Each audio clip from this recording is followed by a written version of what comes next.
Hola, me llamo Juan y esta es la primera vez que ejerzo como docente. ¿Y cómo definirías esta nueva experiencia? Interesante y sorprendente.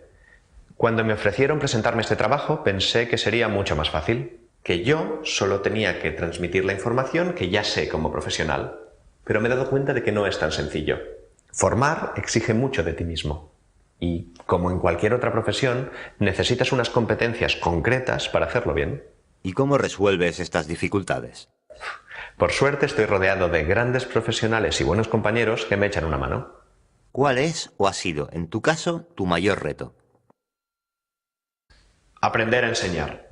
Me he dado cuenta de que cuando me planteé dar clases, me veía a mí mismo repitiendo los mismos esquemas que me han enseñado durante años. Clases en las que yo como profesor explicaba y los alumnos permanecían callados e intervenían solo de vez en cuando para hacer alguna pregunta. Por suerte, los compañeros me han hecho ver otros planteamientos y formas de enseñar y ahora es diferente. Intento que las clases sean participativas y amenas. ¿Y cómo lo consigues? Mezclo la clase magistral con otras metodologías o dinámicas de grupo. Es decir, que sigues utilizando esa enseñanza tradicional de la que hablabas. ¿Qué opinas del método magistral? ¿Qué características ha de tener? ¿Se puede compaginar con otros métodos? Sí. Considero que explicar un tema antes de trabajarlo es esencial. Primero has de conocer la teoría y después ponerla en práctica. La explicación del profesor delante de la pizarra sigue siendo vigente y creo que siempre lo estará. No obstante, hay que tener en cuenta una serie de procedimientos para mejorar las explicaciones, como estar de pie frente a los alumnos o moviéndote entre ellos, hacerles preguntas para que participen, jugar con los tonos o intensidad de la voz, explicar anécdotas o ejemplos, o utilizar diferentes recursos didácticos para reforzar las explicaciones. ¿Podrías explicarme cómo es una de tus clases? Bueno, como te he dicho, creo que es importante entender la teoría, así que primero la explico en clase y utilizo diversos recursos para apoyar mis explicaciones. ¿Aprovechas todos los recursos didácticos que tienes a tu disposición? ¿Qué recursos utilizas? ¿Te sirven para cumplir tus objetivos de aprendizaje? Utilizo diversos recursos para apoyar mis explicaciones. Siempre preparo unas diapositivas en PowerPoint que después paso con el cañón para que se entienda y se siga mejor lo que voy diciendo. Dime, ¿te gustan las nuevas tecnologías?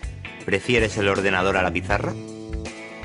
La pizarra o el papelógrafo son para mí otras de las herramientas básicas que me ayudan a dar clase. Voy anotando todas aquellas ideas que surgen en las discusiones o que considero elementos clave. También uso materiales de siempre como un manual y lecturas sobre el tema. Es decir, que usas tanto recursos tradicionales como nuevos. Generalmente sí. Otro ejemplo. En el aula tenemos ordenadores y conexión a Internet, y a veces considero que el alumnado es quien debe buscar la información y analizarla para extraer conclusiones. Es increíble la cantidad de información que hoy en día hay en la red, incluso demasiada, y no siempre de calidad, por lo que hay que aprender a saber escoger la más fiable. ¿Sueles utilizar algún recurso más? Sí, claro, muchos. A mí personalmente me gusta aprovechar los recursos audiovisuales. Estamos en la generación de lo visual y la imagen ayuda a retener mejor lo que se enseña. El cine, por ejemplo, nos proporciona casos o situaciones reales que se pueden aprovechar muy bien para analizar y generar discusiones en clase. También he realizado algún roleplaying, grabando a los alumnos en vídeo ante situaciones simuladas para analizarlos después según unos criterios establecidos. Antes has dicho que usabas bastantes dinámicas de grupo. ¿Podrías explicarnos alguna cosa más? En una situación de formación, los compañeros de clase no son una elección natural, sino impuesta. Te tocan los compañeros de clase que te tocan. Y entonces el concepto de grupo se ha de fomentar durante el curso. El alumnado tiene que conocerse, tiene que aprender que tienen un objetivo común y que han de aprender a cooperar para conseguirlo. Y es tarea del profesor ayudar a que esto suceda. ¿Generas un ambiente de confianza en clase? ¿Cómo lo consigues? ¿Qué técnicas y dinámicas de grupo utilizas? ¿Y cómo se consigue? Favoreciendo el ambiente, permitiendo la participación y la comunicación, pero imponiendo a la vez una serie de líneas de conducta y ateniéndose siempre con coherencia a ellas. Así se crea un clima de confianza y de respeto por la opinión de los demás. Y luego los trabajos en grupo ayudan a estimular esta interacción y esta cohesión.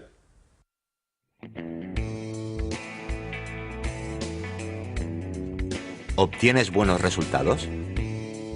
Si lo tengo bien preparado, sí. Lo primero es escoger aquella técnica más adecuada a lo que pretendes conseguir. Hay que tener en cuenta que no se trata solo de plantear un tema o pregunta y pedirles que lo hablen entre ellos. Las técnicas tienen una serie de procedimientos que hay que seguir. Número de personas por grupo, los tiempos, los pasos y estrategias a utilizar y, sobre todo, dar forma a lo que han trabajado y extraer y analizar las conclusiones a las que han llegado. Sin esto último, las dinámicas no tienen sentido. Antes has dicho que utilizabas otros tipos de métodos. ¿Podrías explicar alguno? Utilizo técnicas de grupos de discusión. A partir de esta fórmula puedes variar la composición de los grupos y la duración de los tiempos. Encuentro muy apropiado el método del caso, porque puedes trabajar situaciones prácticas, aunque es complicado. La primera vez que preparé uno no resultó exactamente como quería. ¿Qué pasó?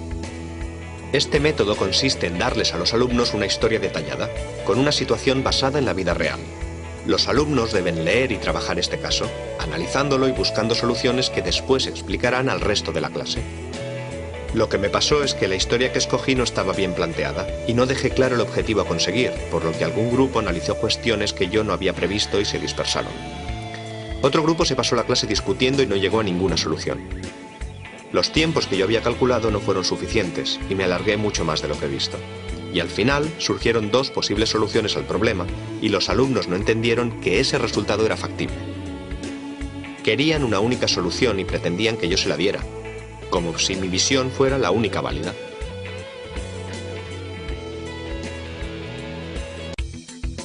¿Alguna vez has fracasado en un intento de hacer algo distinto? ¿Cómo te lo has planteado?